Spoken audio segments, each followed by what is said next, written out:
बाबा म्हणत होते की तुला पाडणार आहेत.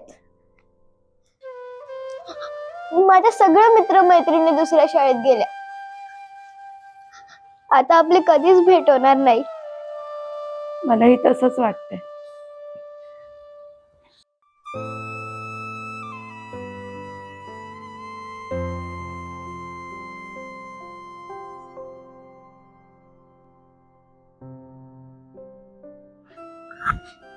का?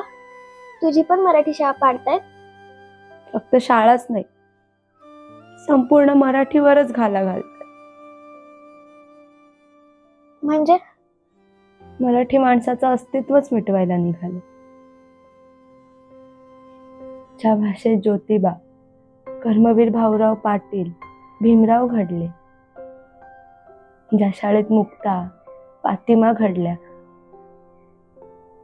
ती मराठी शाळाच पाडताय. बाबा म्हणाले शिक्षण नाही थांबवायचं, आपण सीबीएसई मध्ये ऍडमिशन करू. ए, तू का नाही घेत ग सीबीएसई मध्ये ऍडमिशन? सीबीएसई ज्यांनी मराठी भाषा रुजवली, अशा कुळवाडी भूषण छत्रपती शिवाजी महाराजांचा इतिहास फक्त 68 शब्दांमध्ये संपवलाय त्यांनी. अगं, जर मराठी शाळाच नाही राहिल्या तर महाराज कसे कळतील आपल्याला? मी नाही जाणार तिथे. माय जगली तर मूल जगतं. ही मराठी भाषा म्हणजे आपली आई, आणि ही शाळा, ही मराठी शाळा म्हणजे आईचं दूध. पण तेच नको झालंय यांना. स्वतःच्याच आईची लाज वाटते. पण माझं माझ्या आईवर खूप प्रेम आहे.